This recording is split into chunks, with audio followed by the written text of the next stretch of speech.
अब हम लोग देखते हैं 10 वायु और उसके स्थान। सिद्ध सिद्धांत पद्धति में 10 वायु और उनके स्थान में थोड़ा सा डिफरेंस है बाकी जगहों के मुकाबले। इसमें जो प्रथम वायु है वो प्राण है, ये तो सेम ही है इनका स्थान और कार्य, इसमें दिक्कत नहीं होगी आपको। वायु स्थान और वायु के कार्य, पहला है प्राण वायु। प्राण वायु का स्थान हम लोग सब लोग जानते हैं कि हृदय स्थान है, प्राण वायु को कहा गया है। शिव संहिता में भी इसमें कहा गया था, हृदय को ही वैसे कहा गया था कि प्राण जो है मूल स्थान है, आधार उसमें कहा गया था, हृदय कमल शब्द का इस्तेमाल किया गया था कि उसमें प्राण वायु है। मुख्य वायु कहा गया था इसको। और कहा गया था वायु तो वैसे अनेक है, वो कैसे अनेक है कि उनके जब कार्य अलग अलग होते हैं तो नाम उनका बदल जाता है। स्थान और कार्य के हिसाब से वायु का नाम बदल जाता है, ये हम लोगों ने शिव संहिता में पढ़ा था। सिद्ध सिद्धांत पद्धति में कहा गया प्राण वायु है, प्राण वायु का स्थान हृदय है और इसके कार्य है श्वास प्रश्वास की क्रिया, यानी कि जो हम श्वास लेते हैं श्वास छोड़ते हैं वो प्राण वायु की वजह से होता है। और आप लोग ये दूसरा जो लाइन ये कहा गया है हकार सकार रूप ध्वनि, हकार सकार रूप ध्वनि का तात्पर्य ये है कोई बता सकते हैं इसका तात्पर्य क्या है मेरे बताने से पहले? हकार सकार रूप ध्वनि से क्या तात्पर्य है? हीड़ा पिंगला है क्या सर? पहला ऐसे तो वो हकार और ऐसे थकार, ऐसे सूर्यदारी और ठैसे चंद्रनाड़ी। रेचक के समय ध्वनि और पूरक के समय जो ध्वनि होती है उसकी शायद चर्चा है हम। ये है राजेश जी ने, देखिए राजेश बिल्कुल सही कहा। हकार और सकार ध्वनि होता है ना जब श्वास में, हंस मंत्र जो है उसी को हकार और सकार कहा गया है। हंस मंत्र को हकार सकार कहा गया है जो कि हमेशा चलता रहता है, उसमें हमारा आपका कोई वश नहीं है, वो मंत्र जाप चलता ही रहता है। श्वास लेते हैं और छोड़ते हैं, तो श्वास लेने में कौन सी ध्वनि होती है? हकार शायद से हकार सकार होती है। श्वास छोड़िए, हकार।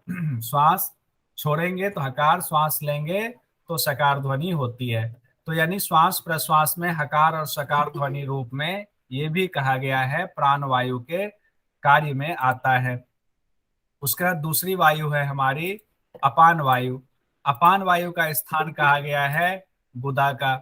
गुदा में हम लोगों ने पहले भी पढ़ा हुआ है कि अपान वायु गुदा स्थान ही होता है। इसमें जो कार्य कहा गया है शास्त्र के मुताबिक रेचक पूरक की क्रिया में ये सहायता करता है। तो इसका अर्थ कई जगहों पर ये लगाया गया है रेचक पूरक में कि जब हम रेचक और पूरक की क्रिया प्राणायाम के माध्यम से करते हैं तो उसमें क्या है कि हम कुंभक वगैरह लगाते हैं। वो इसके इस सेंस में कई लेखकों ने लिखा है। कुछ लेखकों का कहना है कि ये कुछ अलग दिया हुआ है, रेचक पूरक से तात्पर्य ये है कि वैसे तो अपान वायु का हम लोगों ने पढ़ा था कि निष्कासन का काम होता है मल द्वार से जो अवशिष्ट पदार्थ होता है मूत्र या मल के रूप में उसको बाहर निकालने का। तो हो सकता है रेचक पूरक से ये तात्पर्य हो, लेकिन पूरक तो उसमें आएगा नहीं। तो रेचक तो समझ में आता है, पूरक का कोई अर्थ समझ में नहीं आता है। लेकिन सिद्ध सिद्धांत पद्धति में सिर्फ इतना कहा गया है कि रेचक और पूरक की क्रिया में ये सहायता करता है। तो ये दो मत यहाँ उभर कर सामने आते हैं, लेकिन एग्जाम की दृष्टि से अगर सिद्ध सिद्धांत पद्धति के हिसाब से पूछेगा तो अपान वायु का कार्य रेचक और पूरक की क्रिया में सहायता करना, बस इतना ही हम लोग याद रखेंगे। बाकी हो सकता है कि यहाँ भी गुरु की चर्चा आगे है तो गुरु के लिए कुछ चीजें छोड़ दिया गया होगा। वैसे ही जब चक्र में हम लोग पढ़ रहे थे, अभी पढ़ा नहीं है, पढ़ेंगे तो उसमें भी कई चीजें नहीं बताई गई है। उसके बाद तीसरा है समान वायु। समान वायु नाभि स्थान होता है, यानी प्राण और अपान के बीच में समान वायु होता है। समान वायु का स्थान नाभिक क्षेत्र है और इसका कार्य है जठराग्नि प्रदीप्त करना, अग्नि को प्रदीप्त करना और पाचन में सहायता करना। जो भी खाना हम लोग पचाते हैं भोजन, और इसमें लिखा हुआ है रस आदि को पचाने में सहायता करता है समान वायु। व्यान वायु की चर्चा है। व्यान वायु का कहा गया है ये संपूर्ण शरीर में रहता है। तो एग्जाम में ऐसे आ सकता है कौन सी वायु संपूर्ण शरीर में रहती है, चार ऑप्शन दे दिया। तो व्यान वायु संपूर्ण शरीर में रहती है। तो व्यान वायु का जो कार्य है कि समान वायु ने जो पाचन किया है, पाचन के बाद जो चीजें बनी है, धातु बनी है, उसका शोषण और उसकी वृद्धि करना, शोषण करना, और उस शोषण के द्वारा शरीर में जो वृद्धि होगी सप्त धातु की, वो वृद्धि का कार्य व्यान वायु का है। उसके बाद है उदान वायु। उदान वायु के बारे में कहा गया है कि इसका स्थान कंठ है, यानी कंठ में उदान वायु है, और इसका कार्य है कंठ के पास है आहार को निगलना। जब हम लोग कुंजल क्रिया करते हैं तो वमन भी करना, अगर ज्यादा खाना खा लिया अपच हो गया तो वमन करते हैं, वो उदान वायु के द्वारा होता है। अगर कहीं एग्जाम में दे दे कि वमन का कार्य किस वायु, वमन कार्य किस वायु का है, तो उदान वायु का कार्य है वमन। तो वमन है कंठ से ध्यान रखिएगा, और कंठ में उदान वायु रहती है। बातचीत जब हम लोग बातचीत कर रहे हैं, अभी जैसे मैं बोल रहा हूँ या सवाल हम पूछ रहे हैं, तो ये बोलना और बातचीत करना भी ये उदान वायु का ही कार्य है।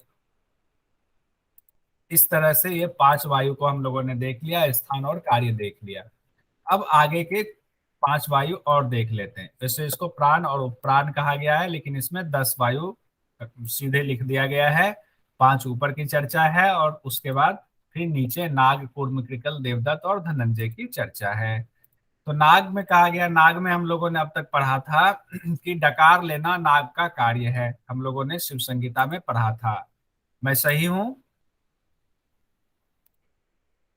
जी सर। ठीक है, इसका मतलब याद है। तो हम लोगों ने अब देखिए यहीं पर थोड़ा सा हमें क्रिस्टल की तरह माइंड को शार्प रखना पड़ेगा कि नाग का कार्य शिव संहिता में कहा गया था डकार लेना, लेकिन सिद्ध सिद्धांत पद्धति में कहा गया है त्यागना, अंग संचालन। ये 2 शब्द इस्तेमाल किया गया है कि नाग का कार्य अंग संचालन और त्यागना है। तो इसका मतलब त्यागना, देखिए एक चीज और, दूसरे शास्त्रों में ये दिया गया है कि प्राण वायु, जो ऊपर जो 5 मुख्य वायु है उसके साथ जो ये 5 उपप्राण है, ये दोनों एक एक उपप्राण एक एक प्राण से जुड़ा होता है। तो वो हम लोग सिर्फ जानकारी के लिए मैं बता रहा हूँ, ये एक दूसरे से जुड़ा होता है। अब कहते हैं कुर्म। कुर्म का काम कहा गया है कि ये कंपन, ये तो एक ही चीज था, नेत्र उन्मीलन वाला, ये भी शिव संगीता में वही था कि पलकों का झपकाना, ऊपर नीचे करना, ये कुर्म वायु की वजह से होता है। इसमें एक नया दिया हुआ है कंपन, यानी कि जो कंपन होती है शरीर में वो कुर्म वायु की वजह से होती है। उसके बाद है क्रिकल। क्रिकल में हम लोगों ने याद करने के लिए कहा था कि कुकर है, कुकर से खाना बनता है, तो हम लोगों ने कहा था इससे भूख प्यास के लिए ये जरूरी है। तो क्रिकल में भूख प्यास तो है ही, लेकिन इसमें एक नया शब्द डाला गया डकार को, सिद्ध सिद्धांत पद्धति में। पहले नाग में था डकार वाला, तो क्रिकल में डकार और भूख प्यास।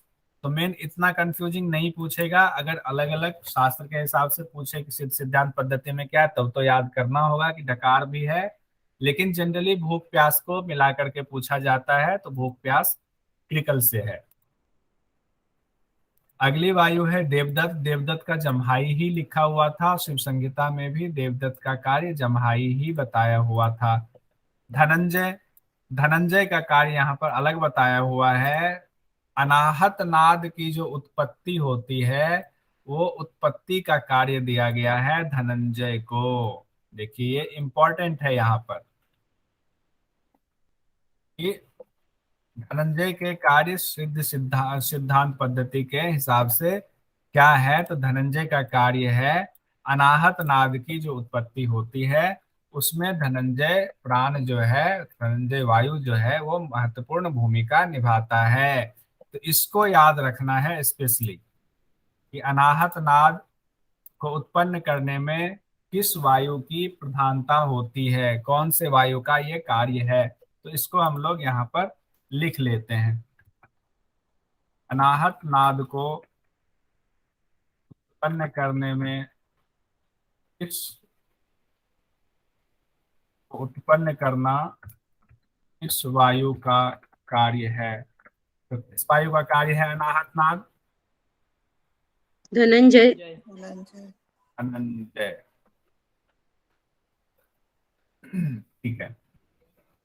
अब यहाँ कहा गया इन 10 वायु के संसर्ग से नर नारी पिंड की उत्पत्ति हुई है। सिद्ध सिद्धांत पद्धति में गोरखनाथ जी कहते हैं जो 10 वायु बताई गई है, जब इनका संसर्ग होता है तो नर नारी पिंड संपूर्ण रूप से अब बन गया। नर नारी पिंड की तो इस उत्पत्ति पहले ही हो गई थी, लेकिन ये 10 वायु जब तक नहीं होगा तो फिर कार्य कैसे होगा? वो प्राण रूप में वो चलते फिरते इंसान हम लोग जो हैं उसका कार्य कैसे होगा?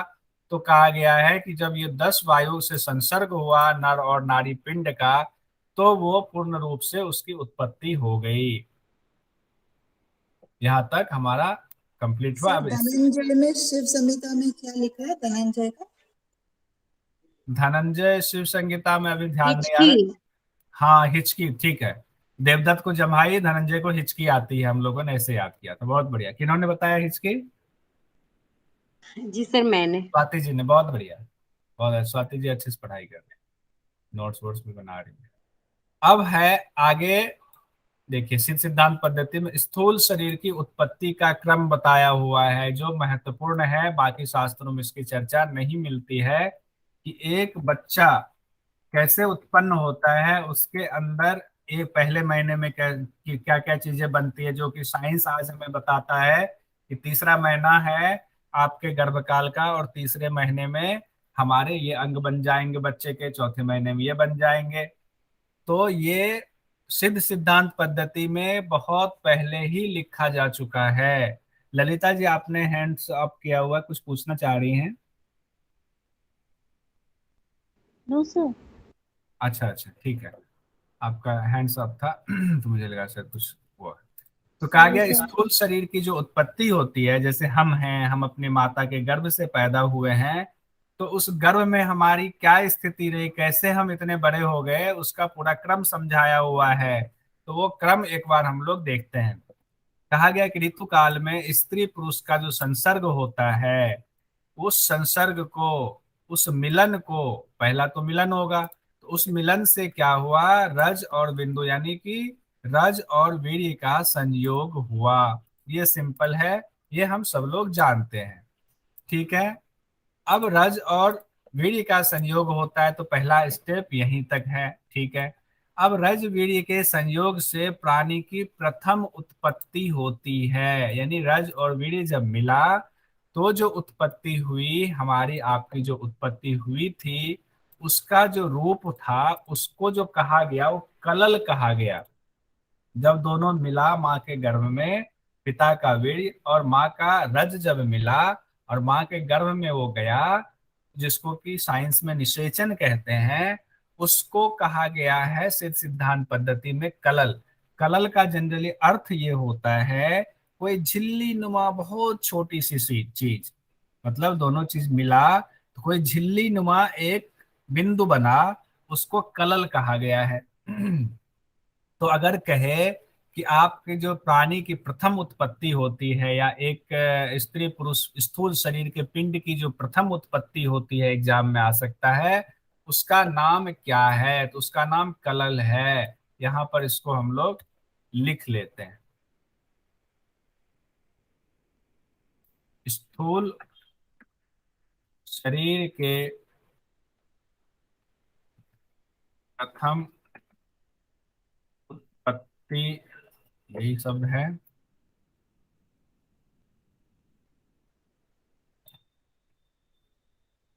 का नाम क्या है? क्या नाम है? ये बोलने में सब सचाना नहीं है, खोलिए और बोलिए। कलल कलल भाई, क्या नाम है मनीता जी?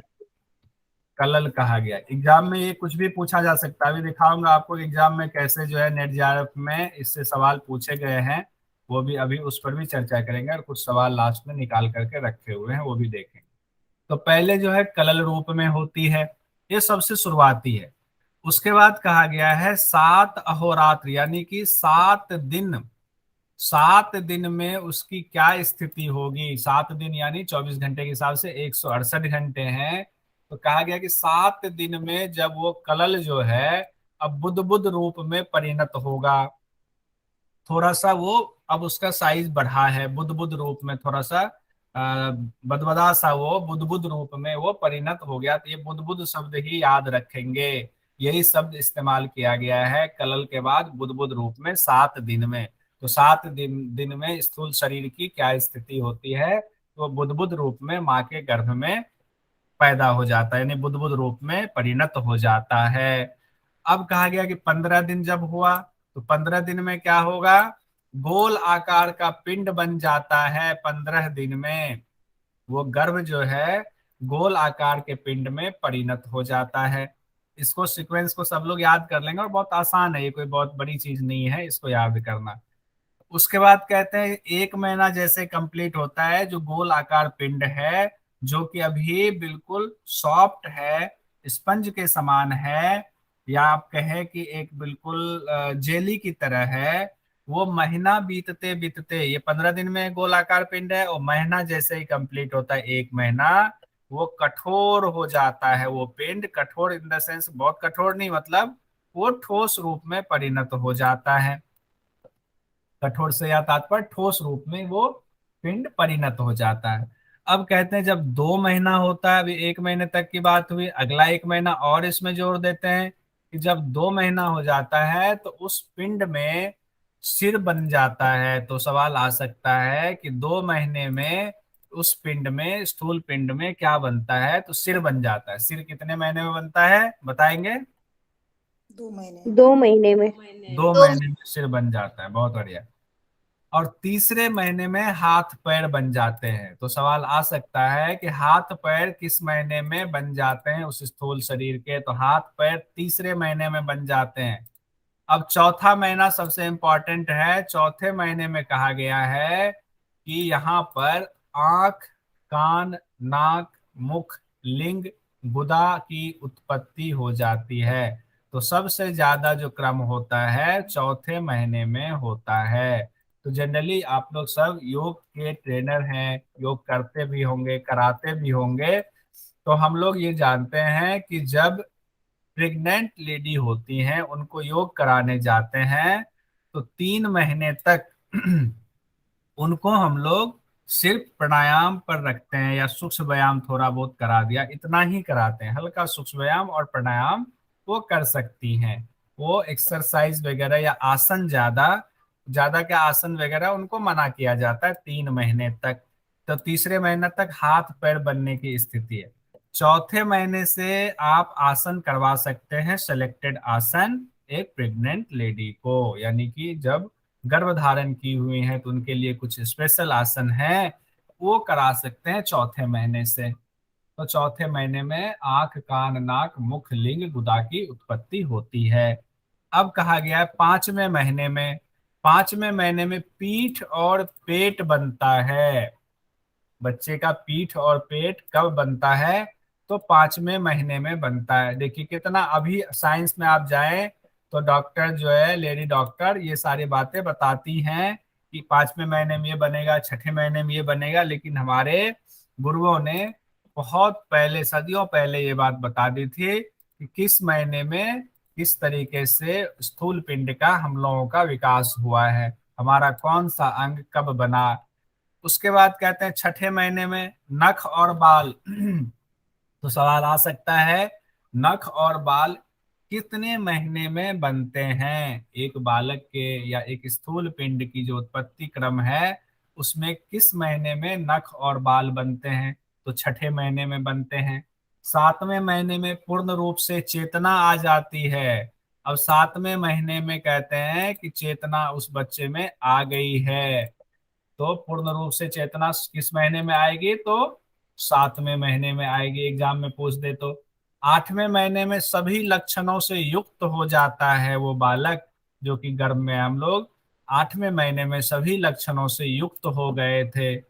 अब कहा गया है 9वें महीने में, तो 9वें महीने में संपूर्ण ज्ञान से युक्त हो गए। अब एक इंसान के रूप में हम माँ के गर्भ से बाहर निकलने वाले हैं, तो हमें जितना ज्ञान होना चाहिए वो ज्ञान उसमें, उस पिंड में आ चुका है।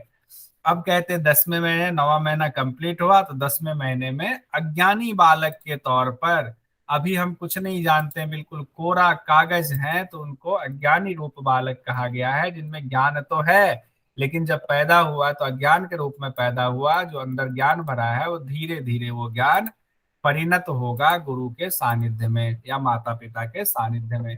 तो अज्ञानी रूप बालक के रूप में 10वें महीने में हमारा आपका सबका जन्म हुआ। तो हमारी आपकी जो उत्पत्ति का क्रम है वो इस तरीके से रहा है। ये बड़ा इंपॉर्टेंट है और बड़ा इंटरेस्टिंग भी है, बड़ा साइंटिफिक भी है। तो इसको अभी एक बार और देख लेंगे, तब तक आगे बढ़ते हैं। अब देखिए, जो कोई भी शास्त्र नहीं बताता है, हठयोग का ये शास्त्र बताता है, सिद्ध सिद्धांत पद्धति बताता है कि रज और वीर्य यानी कि बच्चा कैसा होगा, लड़का होगा, मेल होगा, फीमेल होगा, बच्चा नपुंसक होगा या कोई बच्चा कुबड़ा हो जाता है, उनके अंगहीन पैदा होता है, अंधा पैदा होता है, क्यों पैदा होता है, उसके बारे में सिद्ध सिद्धांत पद्धति क्या कहता है, ये बड़ा इंटरेस्टिंग है।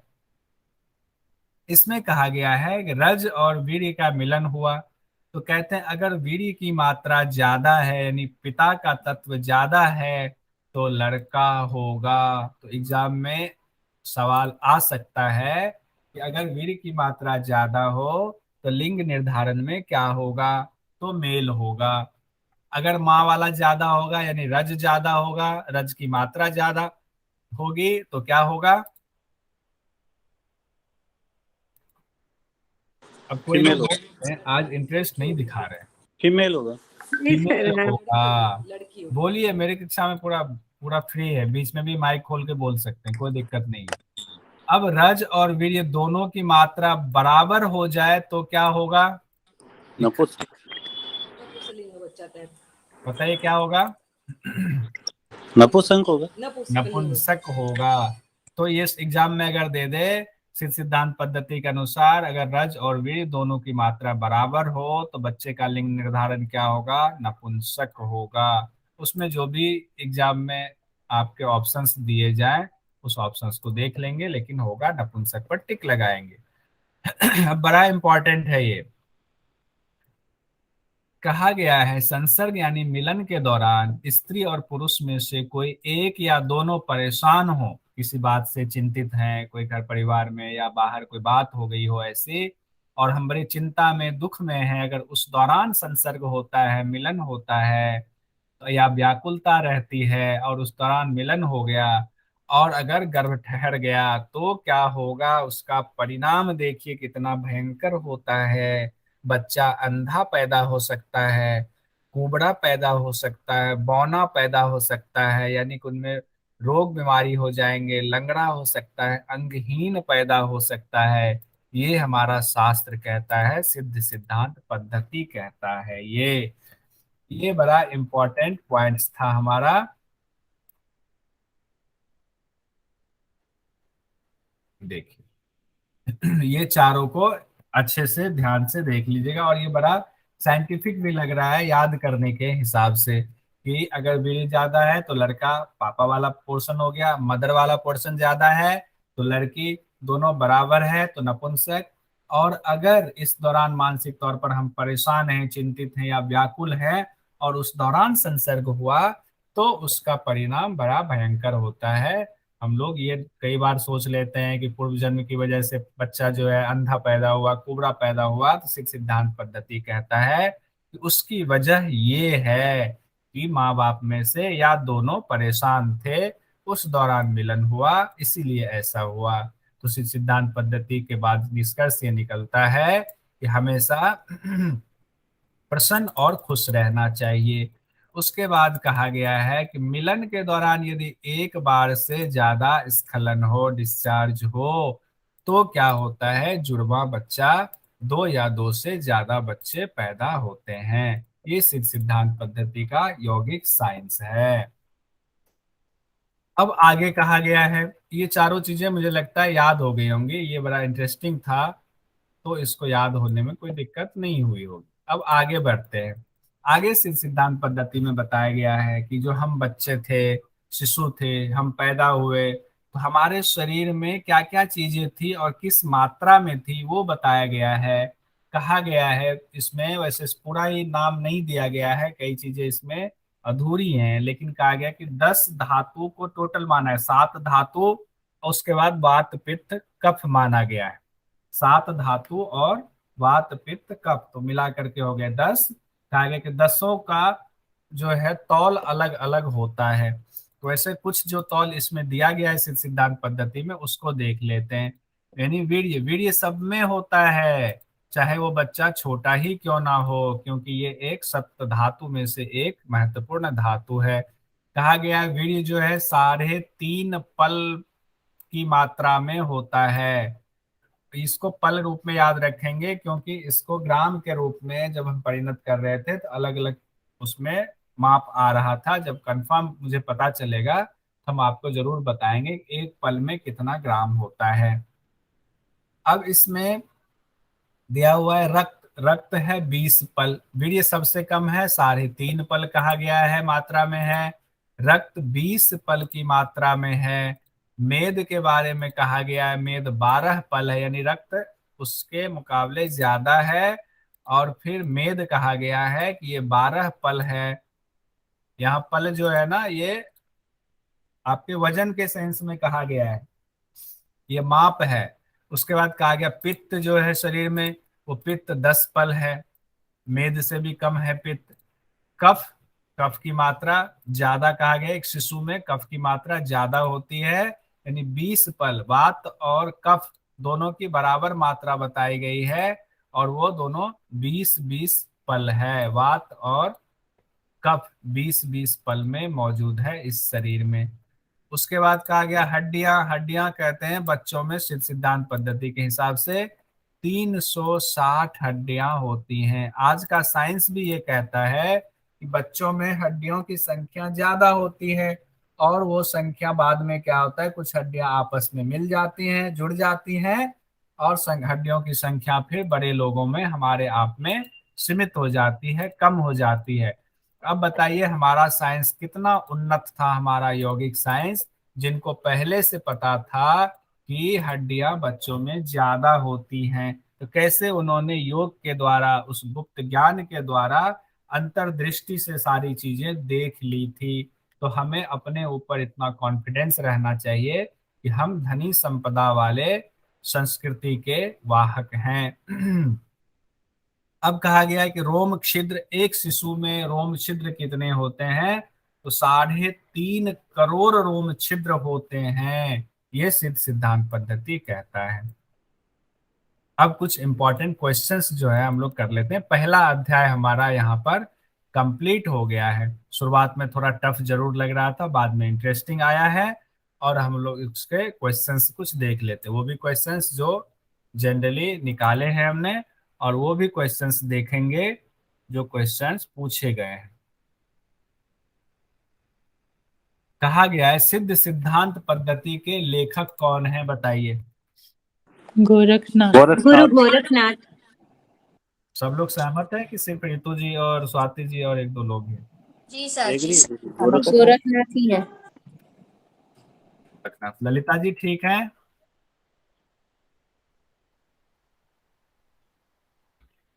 सिद्ध सिद्धांत पद्धति के अनुसार शिव की पहली शक्ति कौन सी है? अनामा शक्ति, निजा शक्ति। अनामा या निजा। अनामा या निजा। अच्छा, स्वाति जी यही है, जी सर। अनामा शक्ति या निजा शक्ति, इसी का नाम दिया गया है। अनामा शक्ति का दूसरा नाम क्या है? निजा शक्ति।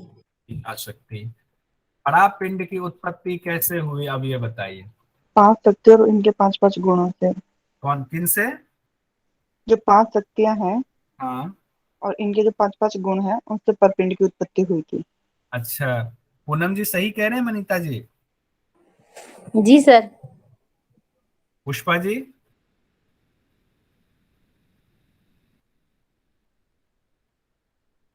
स्वाति जी? प्रणाम सर, प्रणाम।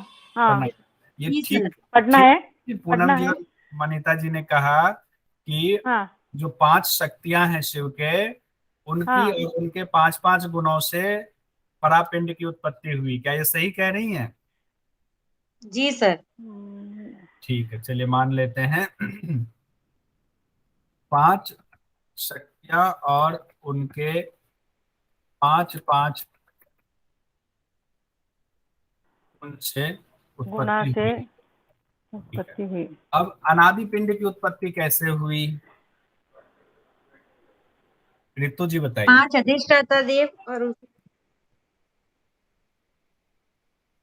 सर 5 अधिष्ठान देव और पांचों देवों के 5-5 गुण मिलकर अनादि तत्व की उत्पत्ति हुई। सब लोग सहमत हैं? ललिता जी, ब्रह्मा जी? जी सर। जी सर। जी सर। पांच कौन से देव? अधिष्ठान देव देव और उनके 5-5 गुण मिलकर 5 गुण से अनादि पिंड की उत्पत्ति हुई। आद्य पिंड की उत्पत्ति कैसे हुई? अनादि पिंड और उसके 5-5 गुण से। 5 अनादि तत्व और उनके 5-5 गुण मिलकर आद्य पिंड की उत्पत्ति हुई। 5 अनादि पिंड और उनके 5 अनादि पिंड कौन कौन से हैं, कोई बताएंगे? परमानंद, प्रबोध, प्रबोध। चिदुदय, चित प्रकाश और सोडम भाव। सोहम भाव। 5 अनादि सोहम पिंड, भाव। उनके 5 गुणों से मिल करके आद्य पिंड की उत्पत्ति हुई। आद्य पिंड में कौन कौन से तत्व आते हैं? सर उनकी हर एक के 2-2 गुण है, इसीलिए आप 5-5 गुण बोलते हैं क्या? ये 5 गुण बोलने से चलेगा? नहीं, 2-2 गुण नहीं है, 5-5 गुण, मतलब एक के 5-5 25 गुण हो गए अगर टोटल मिलाए तो। अच्छा। 5 गुना 5 25 गुण हो गए। एक के 5 गुण, फिर दूसरे के 5 गुण, तो 5 के 5 गुण 25 गुण हो गए। और 5 तो तत्व फिर हैं तो आप ही। 5 ही गुण बोल सकते हैं ना, फिर 5-5 क्यों बोलते फिर? उनके 5-5 गुण बोला है, मतलब एक से ज्यादा है इसीलिए 2 बार कहना पड़ा है। 5 से सिर्फ एक सिंगल का बोध होगा इसीलिए। आइए, आद्य पिंड के 5 तत्व कौन कौन से हैं? सर महाआकाश, महावायु, महावायु। महातेज, महाजल और महापृथ्वी। तो मनीता जी ने कहा, सही कहा ब्रह्मा जी? सर सही है सर। कौन से हैं? सही है तो बताइए नाम। महापृथ्वी, महा जल, वो यही है सर जो अपने 5 आकाश, वायु, अग्नि, पृथ्वी, जल और पृथ्वी, मुझे जिसका क्रम, ब्रह्मा जी क्रम से बताइए, एग्जाम में पूछ दिया जाता है, क्रम से इनको सजाना इसका है। इसका उल्टा क्रम ले लिया सर इन्होंने। पहले जो सीधा आप सीधा क्रम बताइए। पृथ्वी, पृथ्वी और सलल, पहला वो तत्व, क्या, आद्य पिंड का पहला तत्व कौन सा है? महापृथ्वी। नहीं ब्रह्मा जी, देखिए अब यहाँ हम लोग जिनको भी, अच्छा स्वाति जी, आप तो कंफ्यूज नहीं, बताइए क्या है? नहीं सर, पहले महाआकाश आएगा, फिर महावायु, महातेज, महाजल और महापृथ्वी। हाँ, शिव संगीता में भी ऐसा ही था। महाकाश, ब्रह्मा जी देखिएगा, पहले आकाश, उसके बाद सब में महा लगा देंगे। वैसे ही महावायु, महावायु के बाद महातेज, महातेज, महातेज के बाद महातेज, महासलिल का, महाजल, महाजल, महासलिल कहा गया है, महाजल भी कह सकते हैं, लेकिन महासलिल थोड़ा सुनने में अच्छा लगता है, उसमें शब्द यही कहा गया। उसके बाद महापृथ्वी। पृथ्वी वाला आया है। तो इस तरह से है ये क्रम, ठीक है? आकाश, वायु, तेज, जल और पृथ्वी। महासाकार पिंड की पहली मूर्ति कौन सी है? परम शिव। परम शिव। परम शिव। महासाकार पिंड की अंतिम मूर्ति कौन सी है नीता जी? ब्रह्मा।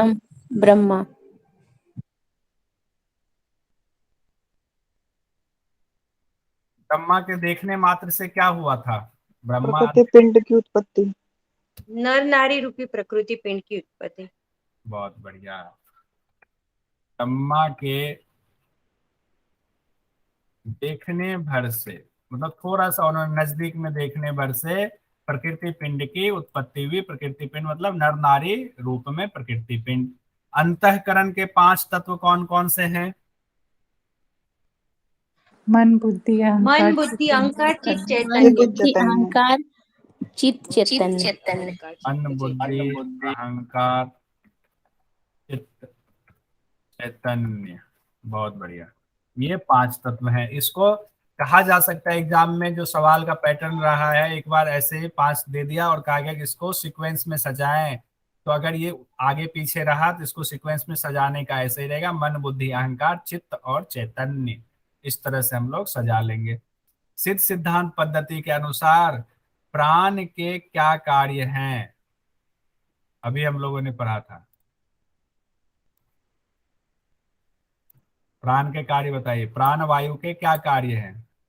श्वास प्रश्वास, प्रीति जी ने ठीक कहा। श्वास प्रश्वास और हकार सकार रूप ध्वनि। हाँ, हकार सकार रूप ध्वनि। मनीता जी ठीक है, बाकी लोग क्यों नहीं बोले? हाँ जी ठीक है सर। ये तो सर मैं बहुत भी लिखा हुआ देख के पढ़ रही हूँ, मुझे भी इतना याद नहीं है। अच्छा। ब्रह्मा जी ठीक बोले क्या प्रीति जी ने? सही है हाँ, श्वास प्रश्वास और हकार सकार रूप, ठीक है, जी। दोनों तैयार है।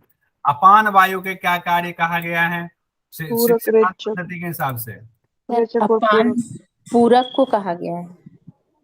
तक को कहा गया है। नहीं दोनों को, रेचक रेचक पूरक पूरक की और क्या पूरक। क्रिया? पूरक पूरक रेचक में सहायक कहा गया है। रेचक पूरक कुंभक क्रिया में सहायक हाँ, सहयोगी है। रेचक पूरक कुंभक क्रिया में सहायता करने वाला अपान वायु का कार्य कहा गया है। समान वायु का क्या कार्य है? जठराग्नि को प्रदीप्त करता है। जठराग्नि को प्रदीप्त और भोजन को पचाता है। भोजन यानी कि पाचन, सीधा पाचन लिख देते हैं। उदान वायु के क्या कार्य हैं? बोलने में सहायक, बोलने में, वमन, आहार निगलने में, निगलने में, पमन में और बोलने में वार्तालाप। वार्तालाप। बहुत सुंदर। ज्ञान वायु के क्या कार्य हैं? शोषण और वृद्धि। हाँ? शोषण और वृद्धि। पोषण शोषण और मतलब, और वृद्धि का हेतु है। शोषण मतलब सर्कुलेशन है क्या? पोषण पोषण पोषण पोषण है। पोषण मतलब कहते हैं ना कि नरिशमेंट, हाँ ठीक है, पोषण समझ गए। हाँ। अब बच्चा नपुंसक क्यों पैदा होता है? दोनों की समान मात्रा होती है। रजवीर्य की मात्रा समान होने पर, ठीक है। रज ज्यादा होने पर बच्चे का लिंग क्या होगा? महिला। हाँ, फीमेल। लड़की होगी। ये ज्यादा होने पर लड़का। लड़का।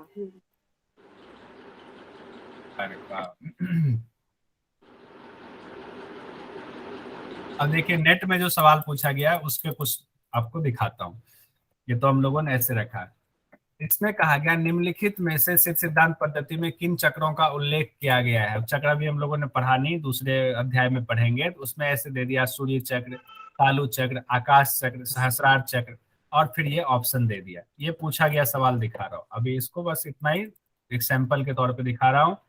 उसके बाद कहा गया है सिद्ध सिद्धांत पद्धति में योग के कितने अंग बताए गए हैं? तो कितने अंग बताए गए हैं बताइए? हम लोगों ने ओवरव्यू में देखा था, परिचय वाले में।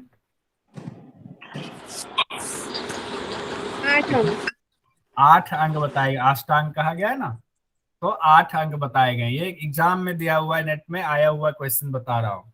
उसमें से आया है सिद्ध सिद्धांत पद्धति के में कुंडलिनी के कितने स्वरूप की चर्चा है, इसको आगे पढ़ेंगे। ये सवाल भी एक आया था। उसके बाद आया था निम्नलिखित में से कौन सी नारी 10 प्रमुख नारियों में शामिल नहीं है? तो हम लोग ये पढ़ चुके थे, इसका जवाब दीजिए। चार ऑप्शन है, बताइए। संखिनी नहीं है। संखिनी तो है। संखिनी है, अलमोसा भी है। कूर्म नहीं है। ब्रह्मा जी देखिए एक बार कौन सा है।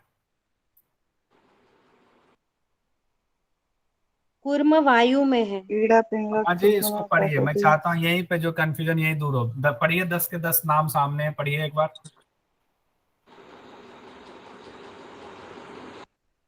ईड़ा, पिंगला, सुषुम्ना, सरस्वती, पूषा, अलमोसा, गंधारी, हस्तजीविका, कुहू और संखिनी। ठीक है, अब क्वेश्चन पे आइए। अब बताइए। कुहू। हाँ, कुहू। कुर्म नहीं है सर। कुर्म सॉरी। कूर्म सर, कूर्म नहीं है। प्राण है। कुर्म नहीं है, ठीक है। ये होगा ना, ये नहीं है ना इसमें। देखिए एग्जाम हमें ये देखना है कि इनमें से कौन सी नाड़ी शामिल नहीं है, ठीक है। तो कुर्म उसका प्रमुख नाड़ियों से नहीं शामिल दिया नहीं गया है। है। अब देखिए दो सवाल और जो मैं लिख नहीं पाया वो दिखाता हूँ। ये इस तरह से पूछा गया है, सिद्ध सिद्धांत पद्धति में, दिख रहा है ना? जी सर। सिद्ध सिद्धांत पद्धति में के अनुसार महावायु के गुणों को अनुक्रमिक क्रम में व्यवस्थित कीजिए। डायरेक्ट मैंने उठा के वहीं से फोटो खींच के दिया आपके सामने कि शोषण, संचालन, धूम्रवर्ण, संचार और स्पर्श ऐसे दे दिया। अब इसको महावायु के गुण में हम लोगों ने इसको पढ़ा था, महावायु को कौन कौन से गुण हैं। तो आइए अब इसको यहाँ पर देखिए, महावायु के हम लोगों ने जो गुण देखा था उसमें देखते हैं, इस तरह से क्वेश्चन पूछ दिया गया। और कल हम लोग कह रहे थे इतना तो याद कैसे करें, तो कुछ इंपॉर्टेंट तो याद कर सकते हैं, और याद ना भी करें एटलीस्ट तो थोड़ा सा उसको दया, धर्म, कुल, पंचक, अंतःकरण, मन, बुद्धि, अहंकार, अस्तित्व आया था, इससे ऊपर था। हाँ ये अब देखिए यहाँ महावायु है। महावायु का क्या हम लोगों ने पढ़ा था? संचार, संचालन, स्पर्श, शोषण और धूम्रवर्ण। और वही चीज यहाँ आपके एग्जाम में आया हुआ है, शोषण, संचालन। तो इसमें पहला कौन सा होगा? संचार। संचार। हाँ, संचार के बाद संचालन। संचालन। तो सन ये महावायु के गुण है, संचार, संचालन। तो 4 और 2 का देखेंगे, 4 और 2 किसमें है? तो एक में ही, इसी में, और 4 और 2 है। उसके बाद बाकी नहीं भी देखेंगे तो हमें इसमें समय बचाने के लिए आसान हो जाएगा। 4 और 2, 2 का क्रम मिल गया, और अगर 2 में दिया होता तो हमें तीसरे को देखना होता। ये भी एक ट्रिक होता है कि हमें एमसीक्यू में टिक लगाने का, नेट जीआरएफ में, कि संचार और संचालन 4 और 2 मिल गया तो सी में लगा के हम आगे बढ़ जाएंगे सीधे, ठीक है। ये टेक्निक है। अब देखिए सिद्ध सिद्धांत पद्धति के अनुसार जो दूसरा है, वाणी यानी वाक के निम्नलिखित प्रकारों को उचित क्रम में व्यवस्थित करें। अब वाक यानी वाणी के कहा गया है। सर अनुक्रम का और एक बार बता दीजिए, मेरे को समझ में नहीं आया। अनुक्रम संख्या कैसा लिखना? अनुक्रमिक मतलब क्रम से उसको लिखना, जैसे हम लोगों ने पढ़ा हुआ है। तो उसमें था ना, पहला था संचार, दूसरा संचालन, जो हम लोगों ने यहाँ पर पढ़ा था। ये देखिए महावायु का संचार, संचालन, उसके बाद स्पर्श तीसरा, उसके बाद शोषण, उसके बाद धूम्रवर्ण। ये पढ़ा था महावायु के गुण, जो 5 गुण हम लोगों ने पढ़े थे, वही एग्जाम में आया था। तो उसी को सीक्वेंस में सजाना है, अनुक्रम से, मतलब नीचे से ऊपर की ओर। संचार पहला, संचालन दूसरा। तो चौथा वाला है पहले नंबर पे आएगा। तो 4 और 2 संचार, संचालन। उसके बाद कौन सा है? स्पर्श। उसके बाद पहला शोषण, तीसरा धूम्रवर्ण। तो ये सी वाला जो है ऑप्शन इस पर आएगा, ठीक है। Okay sir. अब इसमें दूसरा क्वेश्चन दिया है, सिद्ध सिद्धांत पद्धति के अनुसार वाणी के निम्नलिखित प्रकारों को उचित क्रम में व्यवस्थित कीजिए। अब ये वाला हम लोगों ने डिटेल में उतना नहीं पढ़ा था, लेकिन इस तरह से भी क्वेश्चन आते हैं। तो इसमें है परा, पश्यति, मध्यमा, वैखरी और मात्रिका। ये इस तरह से है, ये आपको सैंपल दिखाया हमने, और क्वेश्चन जो है हम लोग कंप्लीट कर चुके हैं। आपको ये नोट्स भी जल्दी ही मिल जाएंगे, पहले अध्याय का। दूसरा कल शुरू करेंगे, कल दूसरा कंप्लीट हो जाएगा, छोटा ही है। तो इस तरह से क्वेश्चन आता है। सर सबके 5-5 गुण करने पड़ेंगे? नहीं, सबका नहीं करना पड़ेगा। देखिए कम से कम ये पंच महाभूत के तो 5 कर लीजिएगा मोटा मोटा। और पंच महाभूत में याद करने की जरूरत नहीं है, आपको पता है अवकाश है, अवकाश पहला है, अच्छिद्र, और लास्ट में शब्द दिया हुआ है। इसमें सिर्फ नील वर्ण जो है पहले दे दिया, बाकी सब में वर्ण सबसे लास्ट में दिया है, ठीक है। इसमें देखिए वर्ण जो है चौथे नंबर पर दिया है, चौथे नंबर में है, बाकी सब में 5वें नंबर में है। बाकी सब में 5वें नंबर में वर्ण दिया हुआ है। बाकी सब में जनरली जो है रस, गंध, और हालांकि यहाँ स्पर्श तीसरे नंबर पर दे दिया है महावायु। ये सब अलग अलग है सर। हाँ ये सब अलग अलग है। तो ये बस इसको याद करना पड़ेगा, क्योंकि पंच महाभूत का इंपॉर्टेंट होता है। ये याद कर लीजिएगा, परम शिव से ब्रह्मा तक, ये भी याद करने में मुश्किल नहीं होगी। और अंतःकरण वाला जरूर याद कर लीजिएगा। जितना हो पाए परेशान हुए बिना। बाकी हम लोग बाद में रैपिड फायर में भी चलेंगे एग्जाम से ठीक पहले, तो दिक्कत नहीं होगी। तो हमारा प्रथम अध्याय आज कंप्लीट हो गया, प्रथम उपदेश सिद्ध सिद्धांत पद्धति का।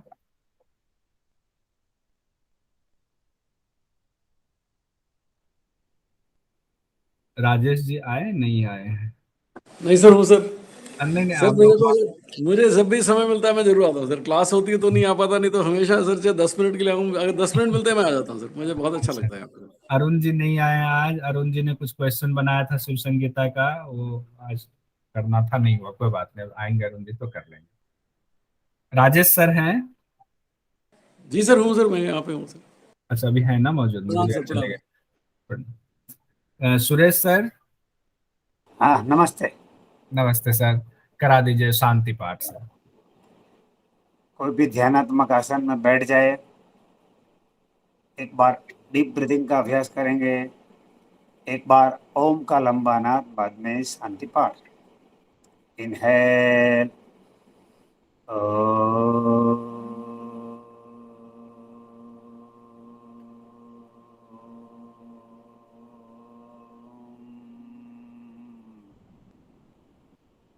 रिलैक्स, दोनों हाथ नमस्कार मुद्रा में। इनहेल, ओम सर्वे भवन्तु सुखिनः, सर्वे सन्तु निरामयाः, सर्वे भद्राणि पश्यन्तु, मा कश्चित् दुःखभाग् भवेत्।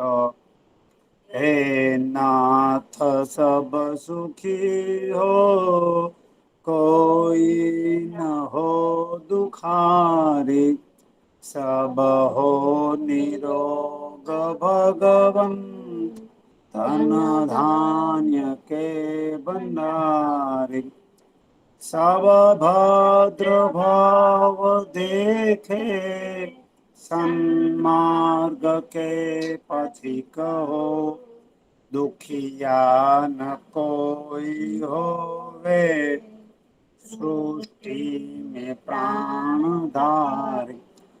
हे नाथ सब सुखी हो, कोई न हो दुखारी। ओम शांति शांति शांति। दोनों हथेली आपस में घर्षण करे और ये संचित ऊर्जा अपने चेहरे पे ले जाए।